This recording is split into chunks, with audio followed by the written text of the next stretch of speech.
So cancer இந்த ஒரு வார்த்தையை நம்ம கேட்டாலே எல்லாருக்கும் ஒரு பயம் வந்துடும். எல்லா ஃபேமிலிக்கும் ஒரு பயம் வந்துடும்.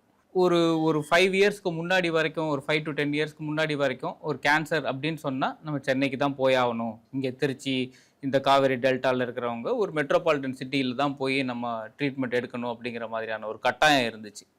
ஆனால் இப்போது ஸ்ரீ ராமகிருஷ்ணா ஹாஸ்பிட்டல் திருச்சி அவங்க வந்து ஒரு கேன்சர் ஃப்ரீ காவேரி டெல்டா அப்படிங்கிற ஒரு மிஷனோட அவங்க இப்போது கேன்சர் இல்லாத ஒரு சூழ்நிலையை, ஒரு சமூகத்தை உருவாக்கணும் அப்படிங்கிற ஒரு உயரிய நோக்கத்தோட அவங்க இப்போது அது நிறைய விஷயங்கள் பண்ணிட்டு இருக்கிறாங்க. அதில் ஒரு முக்கியமான ஒரு விஷயமா ஒரு surgical oncologist has trained in Tata Memorial Centre, one of the pioneer institute in India. அவர் ஒரு 10 to 15 years experience of treating cancer patients across the country has joined with us. Actually நாங்கள் அவர்கிட்ட கேட்டோம், உங்களோட தாட்ஸை நீங்கள் பகிர்ந்துக்கங்க அப்படின்னு நம்ம கேட்கும்போது அவர் he has gracefully accepted and he is here to talk more about cancer எதனால வருது, நம்ம அவரோட எண்ணங்கள் எப்படி இருக்குது. ஏன்னா நம்மளுக்கு கேன்சர் பற்றின ஒரு நிறைய விஷயங்கள் வந்துட்டு நம்மளுக்கு ஒரு டேபு தாட்ஸாகவே இருக்குது. யாரும் அதை பற்றி பேசுகிறதுக்கு கூட பயப்படுற ஒரு நிலைமையில் அவர் அன்றாடம் வந்து கேன்சர் பேஷண்ட்ஸை சந்திச்சிட்டு இருக்கிறாரு. Other side of the story என்ன இருக்குது அப்படிங்கிறத நம்ம இன்றைக்கி அவர்கிட்ட கேட்டு தெரிஞ்சுக்கிடுவோம். நான் இப்போ பேச போகிறது doctor Arun P Subramaniam, surgical oncologist. Welcome sir. Thank you very much for accepting this invite. உங்களோட ஜேர்னிலேருந்து ஸ்டார்ட் பண்ணலாம் சார். ஆக்சுவலாக நீங்கள் திருச்சியிலேருந்து தான் நீங்கள் வந்திருக்கீங்க அப்படிங்கிறது எங்களுக்கு தெரியும். உங்களோட ஸ்கூல், அதுக்கப்புறம் உங்களோட காலேஜ், அதுக்கப்புறம் எதுக்கு ஆங்காலஜி, அதை பற்றி நீங்கள் கொஞ்சம் சொல்லுங்கள் சார். ஆக்சுவலாக நான் வந்து ஸ்கூல் படிக்கும் பொழுது பெருசாக நான் வந்து மெடிசினே ஃபோக்கஸ் பண்ணல. ஸோ நல்லா ஸ்கோர் பண்ணேன், மெடிசின் கிடச்சிது, அப்படி ஜாயின் பண்ணேன். உள்ளே போனதுக்கப்புறம் வந்துட்டு I developed interest in surgery. அதனால் மறுபடியும் அதுக்கப்புறம் எம்எஸ் பண்ணணுன்ட்டு கீழ்பாக் மெடிக்கல் காலேஜில் எம்எஸ் பண்ணிவிட்டு I was practising general surgery for more than 6 years. At one point of time எனக்கு வந்துட்டு தோணுச்சு, whether I am convinced with what I am டூயிங்னு சொல்லிட்டு. So I wanted to focus in one region and give the best care for the patients. அப்படி இருக்கும்போது suddenly இந்த cancer அப்படிங்கிற ஒரு விஷயத்தை பற்றி நிறையா நான் வந்துட்டு படிக்க ஆரம்பித்தேன், யோசிக்க ஆரம்பிக்கும் பொழுது எனக்கு நிறையா ரோல் மாடல்ஸும் இருந்தாங்க, சர்ஜிக்கல் ஆன்காலஜிஸ்ட்ஸு. ஸோ அதை பேஸ் பண்ணி நான் வந்துட்டு after 6 years of general surgery practice நான் வந்து நீட் சூப்பர் ஸ்பெஷாலிட்டியில் I opted only for surgical oncology and நான் வந்து டாட்டா மெமோரியல் சென்டர் கவாட்டியில் எனக்கு வந்துட்டு சீட் கிடச்சி.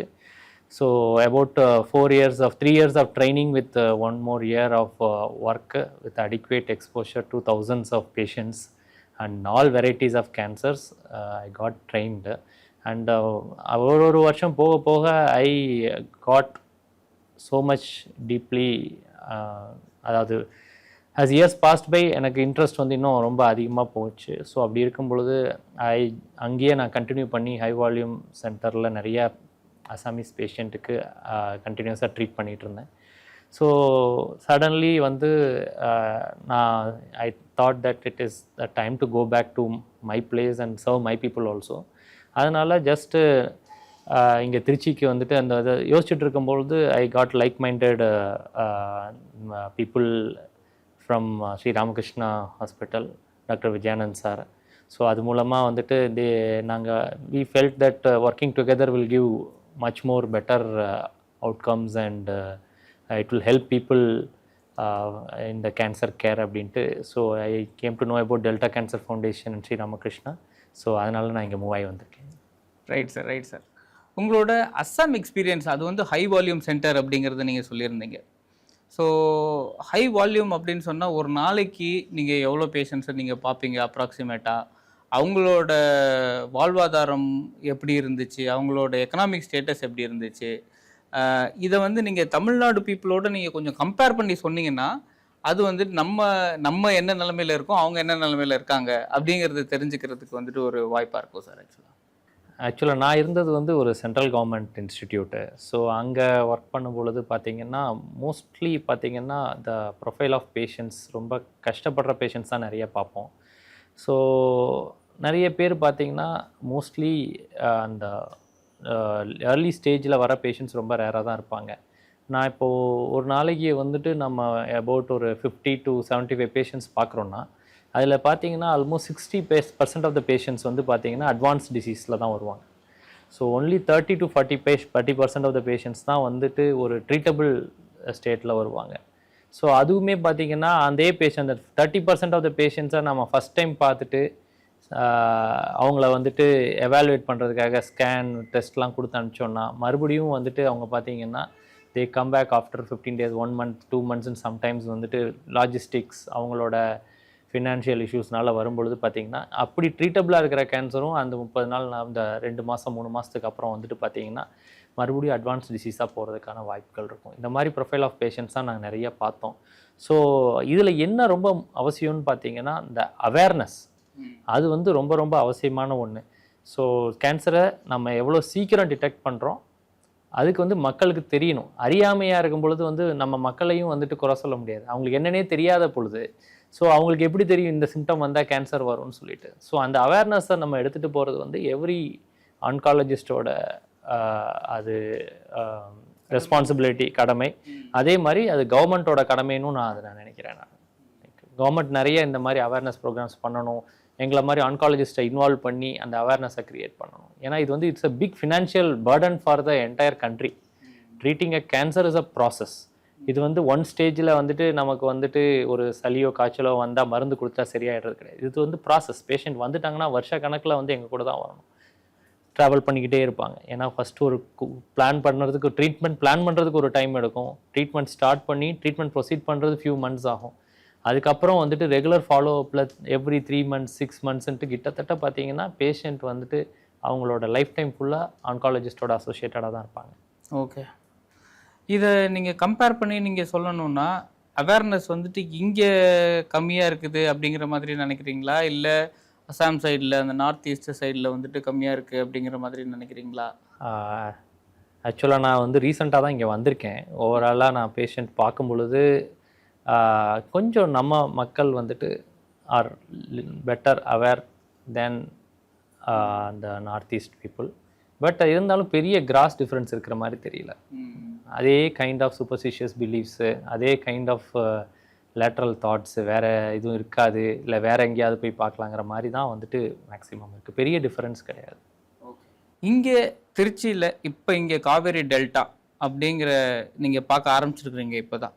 இப்போதைக்கு இவங்களுக்கு என்ன நீங்கள் சொல்லணும்னு நினைக்கிறீங்க? இப்போ வந்து ஒரு கேன்சர் அவேர்னஸ் அப்படின்ட்டு இது ஒரு மீடியமாகவே இருக்கட்டுமே, நீங்கள் வந்து ஒரு மெசேஜ் நீங்கள் சொல்லணும், அது போய் கடைசியில் இருக்கிற ஒரு கிராமத்தில் இருக்கிற ஒரு பர்சனுக்கு போய் ரீச் ஆச்சுன்னா, அவங்க இந்த ஒரு விஷயத்த மட்டும் அவங்க கடைபிடிச்சிட்டாங்க அப்படின்னு சொன்னோம்னா நம்மளுக்கு வந்து ஒரு பெரிய இம்பேக்டை நம்ம கிரியேட் பண்ண முடியும் அப்படின்னு சொன்னால் அது என்ன மெசேஜாக இருக்கும்? ஸோ ஒரு சிம்பிள் மெசேஜ், அது வந்து எல்லாத்துக்கும் வந்து உபயோகமாக இருக்கும்.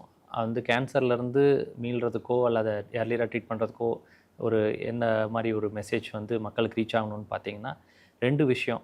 மக்களுக்கு வந்து மொதல் விஷயம், சில கேன்சர்ஸை காஸ் பண்ணுற ரீசன்ஸ் தெரியணும்.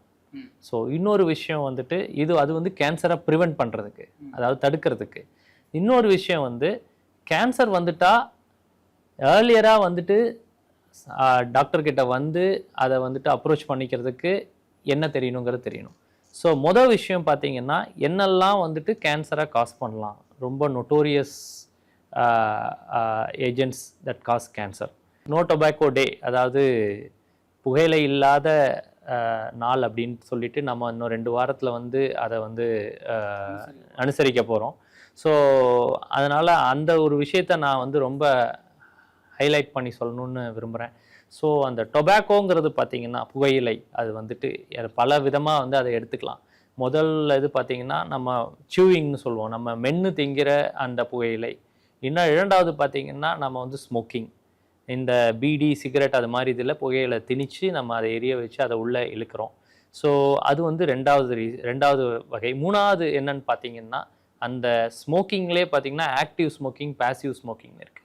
ஸோ ஆக்டிவ் ஸ்மோக்கிங்னா என்னென்னு பார்த்தீங்கன்னா, நம்ம உள்ளே இழுக்கிற அந்த புகை வந்து நம்மளோட உடம்புல வந்து சேஞ்சஸ் உண்டு பண்ணி நோய்களை கொண்டு போகிறது. பேசிவ் ஸ்மோக்கிங் என்னென்னு பார்த்தீங்கன்னா, நம்ம ஸ்மோக் பண்ணும்போது பக்கத்தில் இருக்கிற மற்றவங்களுக்கு வந்துட்டு அந்த ஸ்மோக்கிங்லேருந்து வர்ற அதை வந்து கண்டென்ட் அவங்க இன்ஹேல் பண்ணும் பொழுது அவங்களுக்கு வந்து they have a very high risk of acquiring diseases like cancer. அதுவும் ஸ்பெசிஃபிக்காக பார்த்தீங்கன்னா, ரெகுலராக ஃப்ரீக்வெண்ட்டாக அந்த பேசிவ் ஸ்மோக்கிங்கை இன்ஹேல் பண்ணுற, ஃபார் எக்ஸாம்பிள் நீங்கள் ஒரு ஸ்மோக்கராக ஒருத்தர் இருக்காங்க, அவங்க வந்து வீட்லேயே ஸ்மோக் பண்ணுறாங்க, அதில் பக்கத்தில் குழந்தைங்கள வச்சுக்கிட்டு ஸ்மோக் பண்ணுறாங்க, ஒய்ஃபை வச்சுட்டு ஸ்மோக் பண்ணுறாங்க, இல்லை ஃப்ரெண்ட்ஸ் டுகெதராக இருந்து ஸ்மோக் பண்ணுறாங்க அப்படிங்கிற பார்த்தீங்கன்னா அவங்க ரெகுலராக மீட் பண்ணுவாங்க. அந்த ரெகுலராக இருக்கிற அந்த பேசிவ் ஸ்மோக்கிங் வந்து பார்த்திங்கன்னா இன்னுமே ஹைலி நோட்டோரியஸ், பல கேன்சர்களை காஸ் பண்ணும். இதில் மோர் இம்பார்ட்டன்ட்லி குழந்தைங்களை வந்துட்டு நம்ம வந்து எக்ஸ்போஸ் பண்ணோம்னா they develop lot of complications. ஏன்னா அவங்க சின்ன வயசுலேருந்து அதை எக்ஸ்போஸ் ஆகி வரும்போது பல வருடங்கள் அதில் எக்ஸ்போஸ் ஆகிருக்கும் பொழுது அவங்களுக்கு they have a high chance of acquiring diseases like cancer. இந்த ஸ்மோக்கிங் அப்படிங்கிற ஒரு விஷயம் வந்து இப்போது முன்னாடிலாம் காலேஜ்லேருந்து ஸ்டார்ட் ஆகும் அப்படிங்கிற மாதிரி இருக்கிறது இப்போ அப்படியே ட்ரெண்ட் மாறி மாறி இப்போ ஸ்கூல் டேஸ்லேருந்தே பிக்கப் பண்ணுறாங்க. இப்போ வந்து இப்போ ஒரு மாதம் 1.5 மாதத்துக்கு முன்னாடி ஒரு நியூஸில் பார்த்தீங்கன்னா உத்தரப்பிரதேஷ்லாம் 13 is the average age of starting smoking அப்படிங்கிற மாதிரி வந்துடுது. 13 வயசில் இருக்கிறவங்களுக்கு இது எதை பார்த்து பண்ணுறாங்க அப்படிங்கிறது ஒரு விஷயம் இருக்குது. இதை எப்படி நம்ம ஸ்டாப் பண்ணுறது அப்படின்ட்டு தெரியல. ஸோ நான் என்ன நினைக்கிறேன்னா, இது வந்துட்டு நம்ம வந்து பல விஷயங்களில் முன்னோக்கி போயிட்டு இருந்தாலும் இந்த மாதிரி விஷயங்களில் நம்ம ரொம்ப பின்னோக்கி தான் போயிட்டுருக்கோம். நம்ம அட்வான்ஸ்மெண்ட்டுங்கிறது வச்சுட்டு எதை பேஸ் பண்ணி சொல்கிறதுங்கிறது கிடையாது. நம்ம வந்து ஸோ நம்மளோட ஹெல்த்தை பற்றியே நம்ம கவனிக்கலைன்னா மற்றதுல எல்லாம் அட்வான்ஸ் ஆகி என்ன பெரிய வித்தியாசம் வரப்போகுது. ஆக்சுவலாக ஏன் வந்து இந்த மாதிரி அப்படி உங்களுக்கு ஏர்லி ஏஜில் வந்து ஸ்மோக்கிங் வருதுன்னா, people get expose to media. So இன்னொரு விஷயம் வந்து பார்த்திங்கன்னா பியர் ப்ரெஷர். அந்த வயசில் இன்னொருத்த பண்ணும் பொழுது நானும் பண்ணி பார்க்கலாம் அது என்ன அப்படிங்கிற த்ரில். ஏன்னா அந்த அடலசென்ட்டில் தான் உங்களுக்கு அந்த மைண்ட் செட் வரும். ஸோ இது வந்து it's a combined responsibility of the government as well as teachers, parents, also all the social welfare workers. So அதை வந்துட்டு நம்ம பிளான் பண்ணி அந்த அவேர்னஸை கொண்டு போய் இதனால் இவ்வளோ பாதிக்கப்படுறாங்கிறத நம்ம வெளிப்படுத்தாத வரைக்கும் இதை வந்து நம்ம கண்ட்ரோல் பண்ண முடியாது. இன்னொரு விஷயம், நம்ம வந்துட்டு அரசாங்கமும் வந்துட்டு இந்த மாதிரி இதுக்கு இப்போ ரீசெண்டாக நம்ம முதலமைச்சர் சொல்லியிருக்காரு, இந்த மாதிரி போதைப்பொருள் தடுப்புக்கு தனி வந்து பிரிவு அமைச்சு நம்ம கண்ட்ரோல் பண்ணுறோன்னு சொல்லியிருக்காங்க. ஸோ இது கரெக்டான டைமில் சொல்லியிருக்காங்க. இந்த மாதிரி நோ டொபாக்கோ டே வந்து நம்ம வந்து அனுசரிக்கும் பொழுது இந்த விஷயத்தை வந்துட்டு கொண்டு வந்திருக்கிறத நான் வந்து ரொம்ப வரவேற்கிறேன். இப்போது நம்ம மறுபடியும் I want to go back to that Assam chapter sir. அஸ்ஸாமில் இருக்கிற அந்த எக்ஸ்பீரியன்ஸ் உங்களுக்கு இருக்குது. அந்த பீப்புள்கிட்ட நீங்கள் இருக்கிற எக்ஸ்பீரியன்ஸுக்கும் இங்கே இப்போ நம்ம பீப்புள்கிட்ட இருக்கிற எக்ஸ்பீரியன்ஸுக்கும் ஓரளவு சிமிலராக தான் இருக்கிறாங்க அப்படிங்கிற மாதிரி நீங்கள் சொல்லியிருக்கிறீங்க. ஆனால் இங்கே ஜென்ரலாக என்னோட தாட் ப்ராசஸ் எப்படி இருந்துச்சு அப்படின்னு கேட்டாங்கன்னா, நம்ம வந்து ஃபார் அஹெடாக இருக்கிறோம். நம்ம எஜுகேஷன்லேயும் சரி, நம்மளோட க்ரோத்லேயும் சரி. தமிழ்நாடு பார்த்திங்கன்னா ஃபுல்லாக அக்ராஸ் தமிழ்நாடு எல்லாமே ஓரளவு எஜுகேட்டட் பீப்புளாக இருப்பாங்க. எல்லா இடத்துலையும் இன்ஃப்ராஸ்ட்ரக்சர் டெவலப் ஆகிருக்கு. அந்த மாதிரி இருக்கும்போது ஸ்டில் நீங்கள் வந்துட்டு அவேர்னஸ் வந்துட்டு இல்லை அப்படின்னு சொல்கிறது ரொம்ப ஷாக்கிங்கான நியூஸாக இருக்குது. ஆக்சுவலாக இல்லைன்னு நான் சொல்லலை, இல்லைன்னு நான் வந்து மொத்தமாக சொல்ல விரும்பலை. பட் அவேர்னஸ் இருக்குது, பட் பத்தாதுன்னு தான் நான் சொல்ல வரேன். ஏன்னா education is different from literacy. So and literate person, I mean an educated person can be a literate, but ஒரு லிட்ரேட் வந்து need not be educated in all aspects. நம்ம படிச்சிருக்கோம், பேசிக் டிகிரி வாங்கியிருக்கோங்கிறதுக்காக வந்துட்டு அவங்க வந்துட்டு எல்லா விஷயத்துலேயும் வந்து தே ஆர் எஜுகேட்டட் பெஸ்ட் அப்படிங்க நம்ம சொல்ல முடியாது. ஸோ வந்துட்டு அந்த விஷயத்தில் நம்ம சில விஷயத்தில் நம்ம அட்வான்ஸ் ஆகிருக்கோங்கிற பேசிஸில் போனாலும் இந்த மாதிரி விஷயங்களுக்கு நம்ம வந்து சில ஃபோக்கஸ் கொடுத்து தான் வந்துட்டு நம்ம மக்களை வந்து எஜுகேட் பண்ண வேண்டியது இருக்குது. ஸோ அதுக்கு வந்து இந்த மாதிரி அவேர்னஸ் அப்படிங்கிறத நம்ம வந்துட்டு பல விதங்களில் மக்களுக்கு, for example through media, through camp, through our social welfare programmes, so இதெல்லாம் பேஸ் பண்ணி நம்ம வந்துட்டு அந்த மக்களுக்கு அது நல்ல விதமாக ரீச் ஆகிற மாதிரி கொண்டு போகணும். நம்ம ஊரில் ஒரு பேசிக்காக நிறைய பேருக்கு இருக்கிற ஒரு மென்டாலிட்டி என்ன அப்படின்னு சொல்லி பார்த்தீங்கன்னா, எனக்கு வந்து வலிக்குது, ஆனால் இப்போ என்னால் அந்த வலியை தாங்கிக்கிற முடியும். எனக்கு எப்போ என்னால் அதை கண்ட்ரோல் பண்ண முடியலையோ அது வரைக்கும் it can stay in my body. அந்த மாதிரி ஒரு மென்டாலிட்டி. அது எப்போ தாங்க முடியாத அளவுக்கு போகுதோ அப்போ தான் நான் வந்து போய் ஒரு டாக்டரை போய் பார்க்கணும் அப்படிங்கிற மாதிரியான ஒரு மென்டாலிட்டி இருக்குது. இது வந்து இதை எப்படி நீங்கள் எடுத்துக்கிறீங்க? இதை வந்து அந்த மாதிரியான மக்கள், அப்படி நினைக்கிற மக்களுக்கு நம்ம என்ன சொல்லி நம்ம புரிய வைக்கணும் சார்? ஸோ இது வந்து ஒரு பேசிக்கான மனித இயல்பு தான். அது வந்து யாரையும் குறை சொல்கிறதுக்கு இல்லை. இப்போ நீங்களாக இருக்கட்டும், நானாக இருக்கட்டும், நம்ம வந்து எடுத்தோடனே வந்துட்டு ஒரு பெரிய ஹெல்த் இஷ்யூன்னு நினைக்க மாட்டோம். சரியாக போய்டும், வலிக்குது, ஏதாவது இதாக இருக்குங்கிற மாதிரி. ஈவன் நம்ம வந்து இவ்வளோ மெடிக்கல் ஃபீல்டில் லிட்ரேட்டாக இருந்தாலும் இனிஷியலாக இமீடியட்டாக பண்ண மாட்டோம். பட் ஆனால் த்ரெஷ்ஹோல்டுன்னு ஒன்று இருக்குது. நமக்கு அது பர்சிஸ்டண்ட்டாக 1 வீக் இருக்குது, இல்லை ஒரு 1 மந்த் இருக்குது அப்படிங்கிற பட்சத்தில் வந்துட்டு நம்ம வந்து அலர்ட் ஆகும். ஸோ அதுதான் முக்கியம். முதல் நாளே நான் டாக்டர்கிட்ட வாங்கன்னு சொல்ல முடியாது. ஏன்னா ஒரு வயிறு வலிக்குதுங்கிறது வந்துட்டு காமனாக பிறந்த குழந்தையிலேருந்து நம்ம 90 வயசில் ஆனாலும் வந்துட்டு நமக்கு வந்து அந்த வலி இருக்கும். ஸோ அந்த வலி வந்துட்டு முதல் நாளில் வரணும்னு நான் சொல்ல கிடையாது. உங்களுக்கு தொடர்ந்து ஒரு வாரம் இருக்குது, இல்லை ஒரு கட்டி வந்து ஒரு சின்னதாக ஃபீல் பண்ணுறீங்க, அது ஒரு 10 நாள் கழித்து இன்னும் கொஞ்சம் பெருசாக வந்து ஆயிருக்கிற மாதிரி ஃபீல் பண்ணுறீங்க, இல்லை வந்துட்டு ஃபஸ்ட் லைட்டாக சாப்பாடு முழுங்கிறதுக்கு லேசாக ஒரு டிஃபிகல்ட்டி இருக்குது, ஒரு 10 நாள் கழித்து இன்னுமே கொஞ்சம் எனக்கு டிஃபிகல்ட்டி இருக்கிற மாதிரி, இல்லை அசோசியேட்டடாக வேறு ஏதாவது வந்துட்டு சிம்டம்ஸ் வருது. ஸோ இல்லை வந்துட்டு உங்களுக்கு ஒரு மோஷன் போகிற இடத்துலையோ யூரின் போகிற இடத்துலையோ உங்களுக்கு ஒரு ஆல்டர்டாக ஒரு பிளட் டின்ச்டாக வந்துட்டு வருது. ஏன்னா ஒரு பிளட்டு வந்து மோஷன் போகிற இடத்துல பிளட்டு வர்றதுங்கிறது பார்த்தீங்கன்னா அதுக்கு நிறையா காரணங்கள் இருக்குது. ஸோ அதில் பார்த்தீங்கன்னா மேக்ஸிமம் பார்த்தீங்கன்னா உங்களுக்கு வந்துட்டு கேன்சர் இல்லாத காரணங்கள் அதிகமாக இருக்கும் நம்ம பாப்புலேஷனில் வந்துட்டு பார்த்தீங்கன்னா. ஸோ அதனால் எல்லாருமே வந்துட்டு அந்த மாதிரி ஆக்சுவலாக பிளட்டை பார்த்துட்டாங்கன்னா நம்ம மக்கள் ரொம்ப அலாம் ஆகிடுவாங்க. ஸோ யூஸ்வலாக வந்து டாக்டர்கிட்ட வந்துடுவாங்க, நம்ம செக் பண்ணிடுவோம். மற்ற சிம்டம்ஸ் ஹிடன் சிம்டம்ஸ், லேசாக ஒரு வேக் பெயின் இருக்குது, ஒரு சின்ன கட்டி இருக்குது, அதுக்கெல்லாம் கொஞ்சம் லெத்தார்ஜிக்காக இருப்பாங்க, சரியாயிடும், ஒன்றா இருக்காது, கொழுப்பு கட்டியாக இருக்கும், அது இதாக இருக்காதுங்கிற. ஸோ அப்படி உங்களுக்கு ஒரு சிம்டம் வருது, அது வந்து அந்த ஒரு 1 வீக்கில் 10 டேஸில் உங்களுக்கு வந்து அது ப்ராக்ரஸ் ஆகுது, செட்டில் ஆகலை, இல்லை வேறு ஏதாவது லோக்கல் டாக்டர்ஸ் பார்த்துட்டு நான் ஸ்பெஷலிஸ்ட் பார்த்துட்டு அவங்க ஒரு மெடிசின்ஸ் கொடுக்குறாங்க, அதுக்கப்புறமும் உங்களுக்கு வந்து சிம்டம்ஸ் வந்துட்டு செட்டில் ஆகிற மாதிரி தெரியல, அப்படிங்கும் பொழுது அந்த சிம்டம்ஸை பற்றின அவேர்னஸை வந்து கொடுக்க வேண்டியது வந்துட்டு responsibility of government and oncologist like me.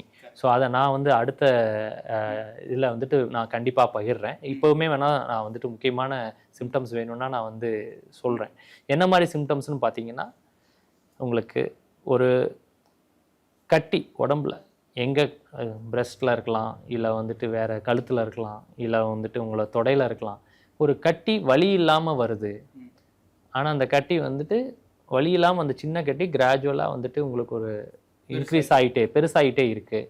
அப்புறம் இன்னொரு விதமான இது பார்த்தீங்கன்னா உடம்புல அல்சர், அதாவது புண்ணு மாதிரி வந்து, அது புண்ணுக்கு நிறைய காரணங்கள் இருக்குது. எல்லா புண்ணும் வந்து கேன்சர் கட்டியாக இருக்கணும்னு அவசியம் இல்லை. வெளியே புண்ணு வந்து ஆறாமல் உங்களுக்கு வந்துட்டு அது இன்னுமே வந்து ப்ராலிஃபரேட் ஆகி அந்த புண்ணோட சேர்ந்து வந்து ஒரு சதையும் வர்ற மாதிரி இருக்குது, வளர்ச்சி வந்து அதிகமாகிட்டே இருக்குன்னா இமீடியட்டாக நீங்கள் ஆன்காலஜிஸ்ட்டை பார்க்கணும். இன்னொரு விதமான வந்து இன்டர்னல் சிம்டம்ஸ், ஃபார் எக்ஸாம்பிள் உள்ளுக்குள்ளே நம்ம வயிற்றுக்குள்ளே நெஞ்சுக்குள்ளரில் அந்த மாதிரி வந்து வர கேன்சர்களுக்கு பார்த்தீங்கன்னா நுரையீரல் கேன்சராக இருக்கலாம். இந்த இருமல் கூட வந்து சேர்ந்து வர்ற அந்த பிளட்டு சேர்ந்து வரலாம். சில நேரத்தில் நமக்கு வந்துட்டு மோஷன் போகும்போது வந்துட்டு பார்த்திங்கன்னா நம்ம வயிற்று புற்றுநோய் இல்லை வந்து உணவு குழாய் புற்றுநோயெல்லாம் பார்த்திங்கன்னா ஒரு கருப்பு கலரில் மோஷன் போகலாம். சில நேரத்தில் வாமிட் பண்ணும்பொழுது அந்த உள்ளே இருக்கிற புற்றுநோயிலேருந்து வர ப்ளீடிங் இருக்கிறதுனால வாமிட்டில் பிளட்டு சேர்ந்து வரலாம். இப்போ உணவு குழாய் புற்றுநோயில் பார்த்திங்கன்னா சாப்பிடும்போது வந்துட்டு உங்களுக்கு வந்து ஒரு கஷ்டம் இருக்கலாம், டிஃபிகல்ட்டி இருக்கலாம் முழுங்கும் பொழுது. ஸோ அது உணவு குழாயை பாதி அடைக்குது, இல்லை பார்ஷியலாக அடைக்குது பொழுது மினிமலாக சிம்டம்ஸ் இருக்கும். போக போக உங்களுக்கு வந்து சிம்டம்ஸ் வந்து அதிகமாகலாம். மோஸ்ட் காமனாக நிறைய புற்றுநோய்களில் பார்த்திங்கன்னா வெயிட், அதாவது எடை குறையிறது வந்து ரொம்ப காமனான சிம்டமாக இருக்கும். ஸோ இந்த மாதிரி சிம்டம்ஸ் எல்லாம் வந்துட்டு உங்களுக்கு கொஞ்சம் ப்ரொலாங்டாக இருக்குது, உங்களுக்கு ஒரு அன்யூஷுவல் ஒரு இது இருக்குன்னா வந்துட்டு உங்களை வந்து it is better to consult oncologist at the earliest. ஆன்காலஜிஸ்ட்ங்கிறது என்ன மாதிரி சர்ஜிக்கல் ஆன்காலஜிஸ்ட்டை பார்க்கலாம், இல்லை மெடிக்கல் ஆன்காலஜிஸ்ட் யார்கிட்ட உங்களுக்கு ஆக்சஸ் இருக்கோ, இல்லை ரேடியேஷன் ஆன்காலஜிஸ்ட். ஏன்னா இந்த கேன்சரை பற்றி தெரிஞ்சவங்க கிளினிக்கலாக பார்க்கும் பொழுது ஃபஸ்ட்டு வந்து it is better to approach a surgical oncologist. So நீங்கள் இப்போ surgical oncologist, radio radiation oncologist, இன்னொன்று வந்து மெடிக்கல் ஆன்காலஜிஸ்ட். இப்போ இந்த மூணுக்கும் டிஃப்ரென்ஸ் என்ன டாக்டர்? ஸோ சர்ஜிக்கல் ஆன்காலஜி, அதாவது கேன்சருக்கு வந்துட்டு என்ன மாதிரி வைத்தியங்கள்லாம் இருக்குன்னு தெரிஞ்சிட்டாலே இந்த விஷயம் கிளியராக புரிஞ்சிடும். கேன்சருக்கு வந்துட்டு பார்த்தீங்கன்னா 3 விதமான காமனான வைத்தியங்கள் இருக்குது. அதாவது முதல் வைத்தியம் வந்து ஒரு கேன்சர் வந்து ஒரு பர்டிகுலர் ரீஜனில் தான் இருக்குது, அதை வந்து நம்ம வந்து ஒரு அறுவை சிகிச்சை பண்ணி அதை நீக்கிட முடியும் அப்படின்னா அறுவை சிகிச்சை மூலமாக அதை பண்ணலாம். ஸோ இன்னொரு ட்ரீட்மெண்ட் பார்த்தீங்கன்னா ரேடியேஷன் தெரப்பி, இந்த கதிர்வீச்சுன்னு சொல்லுவோம்ல, அந்த ரேடியேஷன் தெரப்பி. ஸோ இப்போ இந்த டியூமர் வந்து ஒரே லோக்கல் ஏரியாவில் தான் இருக்குது, ஆனால் வந்துட்டு சர்ஜரி பண்ணுறதுக்கு அந்த இடம் வந்து காம்ப்ளிகேட்டடாக இருக்கலாம், இல்லை வந்து சில டியூமருக்கு வந்துட்டு சர்ஜரியோட அது வந்து பெட்டர் அவுட்கம் தரலாம். ஏன்னா சில டைம் வந்து சில காம்ப்ளிகேட்டட் ரீஜன்ஸில் சர்ஜரி பண்ணும்போது உங்களுக்கு குவாலிட்டி ஆஃப் லைஃப் பாதிக்கப்படலாம். ஃபார் எக்ஸாம்பிள் இப்போ வந்துட்டு நம்ம லேரிங்ஸ், அந்த மூச்சுக்குழாயில் மேல் பகுதியில் இருக்கிற ஏரியாங்கள்லாம் பார்த்தீங்கன்னா அது வந்து ஒரு லோக்கலைஸ்டாகவே இருந்தாலும், ஒரே இடத்துல இருந்தாலும் ஆப்ரேஷன் பண்ணும்போது அது வந்து மிகப்பெரிய மேஜர் சர்ஜரி ஆகிடும்.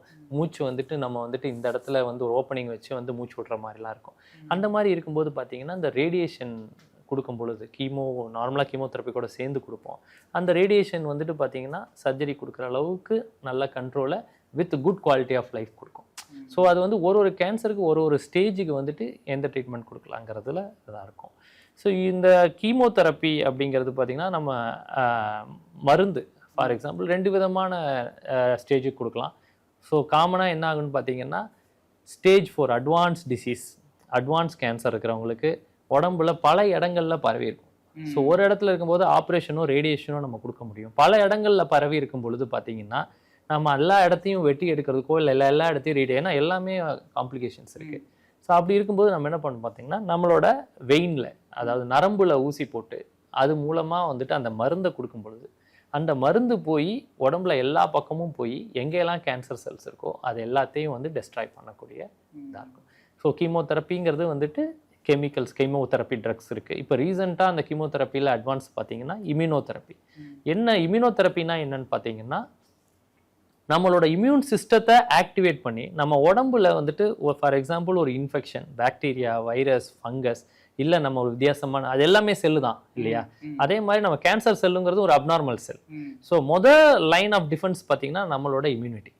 ஸோ நம்ம இம்யூனிட்டியில் வந்துட்டு ஏதாவது ப்ராப்ளம் இருக்குங்கிற பட்சத்தில் தான் இந்த ஒரு கேன்சர் செல்லாக ஆரம்பிக்கிறத ஃபஸ்ட்டே இம்யூனிட்டி. அதாவது பார்த்தீங்கன்னா நம்ம உடம்புல டெய்லியுமே வந்துட்டு பல ப்ராப்ளம்ஸ் போயிட்டுருக்கும், நம்ம உடம்புல ரிப்பேர் ஆகிட்டே இருக்கும். ஸோ ஏன் வந்து கேன்சர் ஒரு டைமில் ஒருத்தருக்கு வருது அப்படின்னு பார்த்தீங்கன்னா நம்ம இம்யூன் மெக்கானிசம், ரிப்பேர் மெக்கானிசம் வந்து அதை வந்துட்டு இதை கட்டுப்படுத்த முடியலைங்கிற பட்சத்தில் தான் வந்துட்டு இந்த கேன்சர் க்ரோ ஆகும். அதுக்கப்புறமா தான் நம்ம வெளியிருந்து ட்ரீட்மெண்ட் கொடுக்கும். ஸோ இந்த இம்யூனோதெரப்பிங்கிறது என்னன்னு பார்த்தீங்கன்னா நம்ம பாடி இம்யூனிட்டியவே பூஸ்ட் பண்ணி அந்த கேன்சர் செல்ஸை டெஸ்ட்ராய் பண்ண வைக்கிறது. ஸோ இது வந்து ரீசெண்ட் அட்வான்ஸ். ஸோ அந்த இம்யூனோதெரப்பி வந்ததுக்கப்புறம் ஃபார் எக்ஸாம்பிள் நம்ம உணவு குழாய் கேன்சர், நம்மளுடைய ரெக்டல் கேன்சர், அந்த மாதிரி பல இதில் வந்துடுச்சு. இதெல்லாம் நல்ல டியூரபிள் ரெஸ்பான்ஸ், டியூரபிள் லைஃப் வந்து பேஷண்ட் கிடைக்கிது. நான் சொல்கிறது அட்வான்ஸ் ஸ்டேஜ்லேயுமே. ஸோ இப்போ நீங்கள் கேட்ட கேள்விக்கு என்ன பதில்னு பார்த்தீங்கன்னா, ஸோ ஆப்ரேட் பண்ணுறவங்க, இந்த கேன்சர் வர பிரச்சனைகளுக்கு ஆப்ரேஷன் பண்ணுறவங்க வந்து சர்ஜிக்கல் ஆன்காலஜி, புற்றுநோய் அறுவை சிகிச்சை. ரெண்டாவது பார்த்தீங்கன்னா ரேடியேஷன் ஆன்காலஜிஸ்ட்னா இப்போ நான் உங்களுக்கு சொன்ன மாதிரி அந்த கதிர்வீச்சு ட்ரீட்மெண்ட் கொடுக்குறது நிறைய ஆஸ்பெக்டில் கொடுக்கலாம். சில நேரம் க்யூர் பண்ணுறது கொடுக்கலாம், சில நேரம் சிம்டம்ஸை கண்ட்ரோல் பண்ணுறது கொடுக்கலாம். அதை க்யூரேட்டிவ் ரேடியேஷன் சொல்லுவாங்க, இல்லை பேலியேட்டிவ் ரேடியேஷன் சொல்லுவாங்க. அவங்க வந்து ரேடியேஷன் ஆன்காலஜிஸ்ட். மெடிக்கல் ஆன்காலஜிஸ்ட் இப்போ நான் கடைசியாக சொன்ன அந்த கீமோதெரப்பி, இம்யூனோதெரப்பி, டார்கெட்டட் தெரப்பினா என்னன்னு பார்த்தீங்கன்னா கரெக்டாக ஒரு பர்டிகுலர் அதாவது ஒரு கெமிக்கலை டார்கெட் பண்ணுறது அந்த கேன்சர் செல்லில் இருக்கிற. ஸோ கீமோதெரப்பி என்ன ஆகும்னு பார்த்தீங்கன்னா உடம்புல போகும்போது கேன்சர் செல்ஸையும் அஃபெக்ட் பண்ணும், நார்மல் செல்ஸையும் அஃபெக்ட் பண்ணும். கேன்சர் செல்ஸுக்கு நல்ல ரிப்பேர் மெக்கானிசம்ஸ் இருக்காது, அது வந்து நல்ல நார்மல் செல் மாதிரி இருக்காது. அதனால வந்து அந்த கேன்சர் செல் செத்து போச்சுன்னா அதனால திரும்ப ஜென்ரேட் பண்ண முடியாது. நார்மல் செல்ஸ் என்ன பண்ணணும்னா பார்த்தீங்கன்னா அது வந்து என்னதான் அந்த கீமோதெரப்பி ஏஜென்ட்ஸ் போய் அதை நார்மல் செல்ஸில் பண்ணாலும் இந்த ரிப்பேர் மெக்கானிசம்ஸ்லாம் பேட்டண்ட்டாக இருக்கிறதுனால மறுபடியும் ரீஜென்ரேட் ஆகிடும். ஸோ இதுதான் லாஜிக் கீமோதெரப்பி. ஆனால் நார்மல் செல்ஸும் அஃபெக்ட் ஆகும், அதனால தான் உங்களுக்கு சைடு எஃபெக்ட்ஸ். ஓகே, என்னோட அடுத்த கொஸ்டின் அதுதான் டாக்டர். இப்போ வந்து சர்ஜிக்கல் ஆன்காலஜிஸ்ட்டும் ரேடியேஷன் ஆன்காலஜிஸ்ட்லேயும் இப்போ கேன்சர் அப்படின்னு சொன்னாலே எங்களுக்கு முடியெல்லாம் கொட்டி போயிடும். இதுவும் நிறைய ஃபீமேல் அது ஒரு பெரிய ஒரு கவலை, அது வந்துட்டு வெளியில் தெரிஞ்சிரும் அப்படிங்கிறது ஒரு விஷயம். ஸோ இது வந்து சர்ஜிக்கல் ஆங்காலஜிஸ்ட்லையும் இப்போ என்னோட அண்டர்ஸ்டாண்டிங் படி ரேடியேஷன் ஆங்காலஜிஸ்ட்லையும் வந்துட்டு இது நடக்காது. அப்போது கீமோதெரப்பியில் மட்டும்தான் இந்த சைடு எஃபெக்ட்ஸ்லாம் நடக்கும் அப்படின்னு சொல்கிறீங்களா? சர்ஜிக்கல் ஆன்காலஜிஸ்ட்னா சர்ஜரி பண்ணுறது நாங்கள் எந்த இடத்துல பிரச்சனையோ அந்த இடத்துல தான் சர்ஜரி பண்ணுவோம். அந்த காம்ப்ளிகேஷன்ஸ் அது ரிலேட்டடாக தான் இருக்கும். சில நேரம் பெரிய சர்ஜரினா மயக்கம் கொடுக்கறது அந்த ரிலேட்டட் டியூரேஷன்னால மற்ற பிரச்சனைகள் வரலாமே ஒழிய, முடி கொட்டுறது வந்துட்டு அன்லெஸ் நாங்கள் தலையில் ஒரு கட்டியை ரிமூவ் பண்ணோம்னா அந்த இடத்த வந்துட்டு தழும்பு வந்துச்சுன்னா அந்த இடத்துல உங்களுக்கு முடி வளராதுன்னு சொல்லலாம். மற்றபடி வந்துட்டு ஜென்ரலைஸ்டாக உங்களுக்கு ஹேர் லாஸ் வந்து சர்ஜரி. ரேடியேஷன் வந்து பார்த்தீங்கன்னா யூஸ்வலாக உடம்பு ஃபுல்லாக வந்துட்டு ரேடியேஷனும் சர்ஜரி. நான் உங்கள்கிட்ட சொன்னேன் லோக்கல் பார்ட் மட்டும்தான் சர்ஜரி அண்ட் ரேடியேஷன் க்யூர் பண்ணுறதுக்கு யூஸ் பண்ணுவோம். மற்ற எல்லா பக்கமும் ஒன்று ஏற்கனவே பரவன நோய்க்கு கீமோதெரப்பி கொடுத்து கண்ட்ரோல் பண்ண பார்க்கலாம். இல்லை லோக்கலாக இருக்கிற நோய் வந்து ஒருவேளை வந்து நம்ம ரத்தத்தில் வந்துட்டு சில செல்ஸ் மைக்ரோ மெட்டாஸ்டாசிஸ்ன்னு சொல்லுவோம். வெளியே வந்துட்டு ஸ்கேனில் தெரியாது, பட் ஆனால் 1-2 செல் எங்கேயாவது போயிருக்கலாம். அப்படிங்கிற கண்ட்ரோல் பண்ணுறதுக்கு வந்துட்டு ஆப்ரேஷனுக்கு அப்புறமோ இல்லை ரேடியேஷனுக்கு அப்புறமோ நம்ம கீமோ கொடுப்போம் சில நேரங்களில். ஸோ இந்த கீமோவில் என்ன இப்போ சொன்ன மாதிரி வந்து அது உங்களுக்கு உடம்பு ஃபுல்லாக போகுது இல்லையா?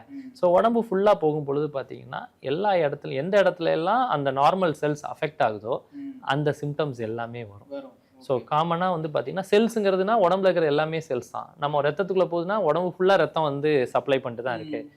ஸோ உங்கள் செல்ஸ்ன்னு பார்த்தீங்கன்னா இம்யூனிட்டியில் இருக்கிறது கூட செல்ஸ் தான். டி செல்ஸ், பி செல்ஸ்ன்னு சொல்கிற அந்த லிம்போசைட்ஸ் தான் மெயினாக இருக்குது. ஸோ அந்த செல்ஸ் கூட அஃபெக்ட் ஆகும். அதனால தான் உங்களுக்கு அந்த கவுண்ட் குறைஞ்சிரும் பேஷண்ட்டுக்கு. ஸோ முடி வந்து காமனாக கொட்டுறது சில ஸ்பெசிஃபிக் கீமோதெரபிக் ஏஜென்ட்ஸ் கொடுக்கும்போது சில கேன்சருக்கு முடி கொட்டுறது ரொம்ப காமன். ஆனால் உங்கள்ட்ட இப்போ சொன்ன மாதிரி நார்மல் செல்ஸ்க்கு வந்து ரீஜெனரேட்டிங் கெப்பாசிட்டி இருக்கும், கேன்சர் செல்ஸ் மாதிரி கிடையாது அப்படிங்கிறத நான் உங்ககிட்ட எக்ஸ்பிளைன் பண்ணேன். ஸோ அதனால தான் முழுக்க இந்த முடி கொட்டுறது பார்த்தீங்கன்னா முடி கொட்டும், ஆனால் it's completely reversible. Okay, understood.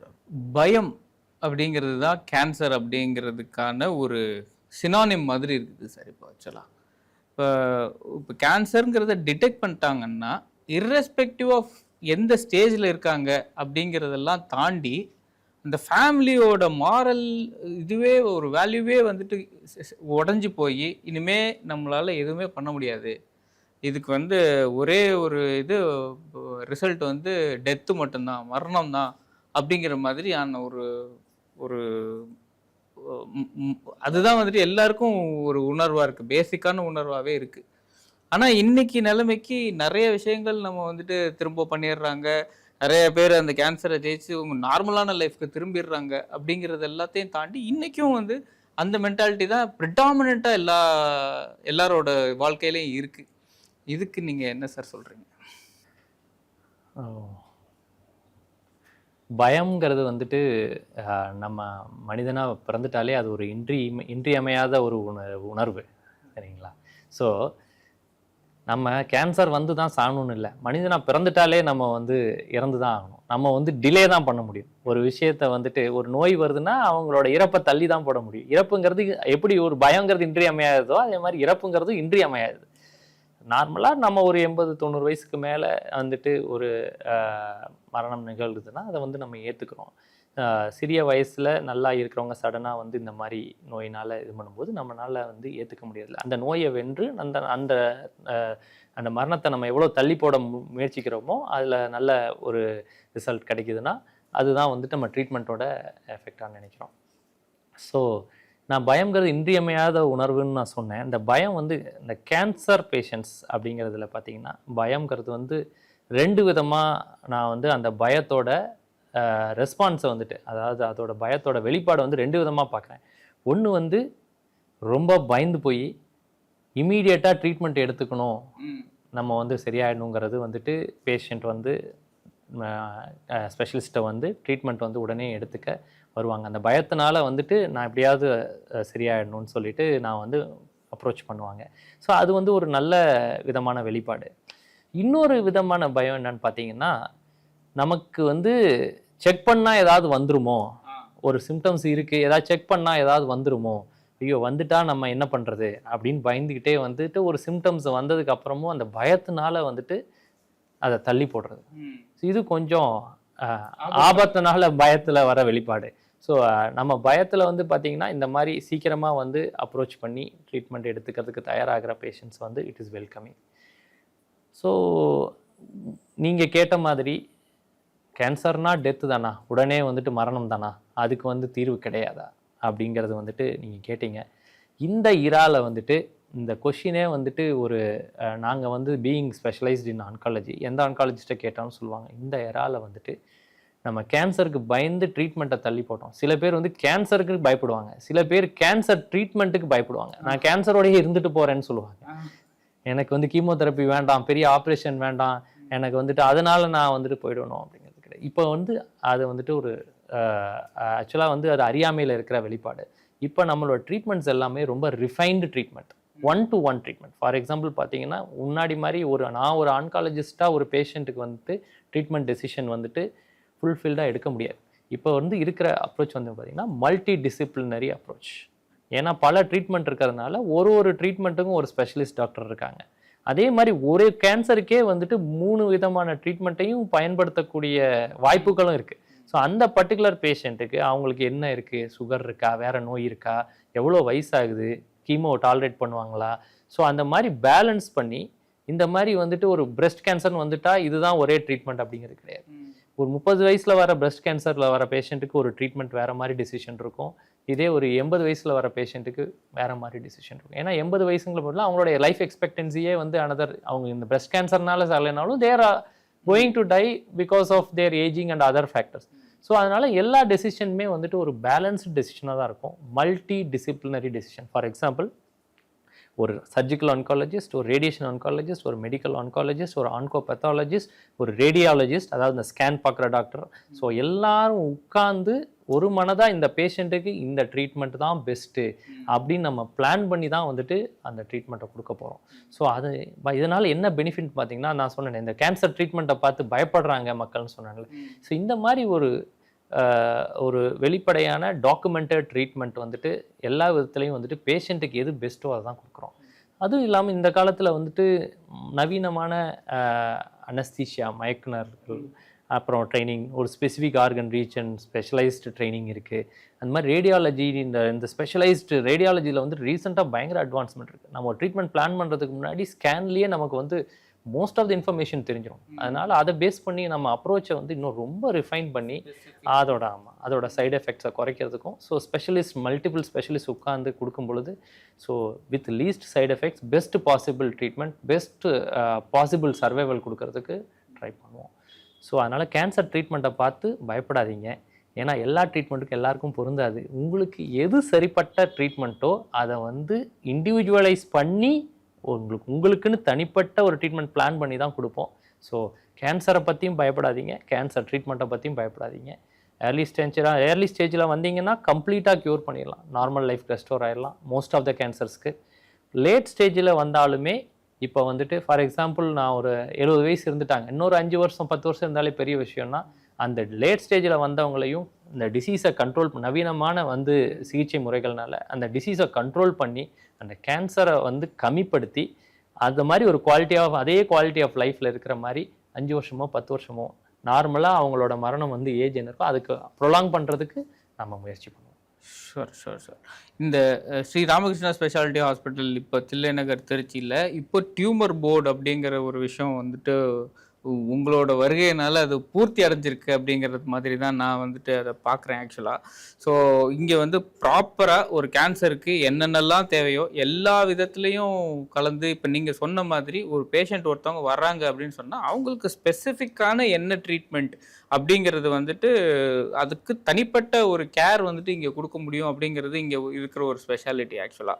So இப்போ நீங்கள் உங்களோட ஃபெல்லோ கொலீக்ஸ், இப்போ பியர்ஸ், இப்போ விஜயானந்த் சார் இருக்கிறாரு, உங்களோட மிச்ச கொலீக்ஸ் எல்லாம் இருக்கிறாங்க, இவங்க எல்லாரும் சேர்ந்து இப்போ நீங்கள் ஒரு மிஷன் அப்படிங்கிறதுக்காக நீங்கள் பண்ணிட்டு இருக்கிறீங்க. இப்போ கேன்சர் ஃப்ரீ காவேரி டெல்டா அப்படிங்கிற ஒரு மிஷனை நோக்கி நம்ம போயிட்டுருக்குறோம். இதுக்கு ரொம்ப அக்ரெசிவாக நிறைய விஷயங்கள் நடந்துட்டு இருக்கு அப்படிங்கிறதையும் நான் பார்த்துக்கிட்டே தான் இருக்கிறேன். ஒரு இப்போ இந்த கன்சியூமர் ஃபேர்லையாக இருக்கட்டும், நம்ம போய் டாக்டர்ஸ் போய் பேசுகிறாங்க, பொதுமக்கள்கிட்ட போய் டைரெக்டாக பேசுகிறாங்க, நிறைய கேம்ப்ஸ் நடத்துகிறாங்க, எண்டோஸ்கோபி கேம்ப்ஸ் ஃப்ரீயாக நடத்துகிறாங்க, கொலனோஸ்கோபி கேம்ப்ஸ் நடத்திட்டு இருக்கிறாங்க.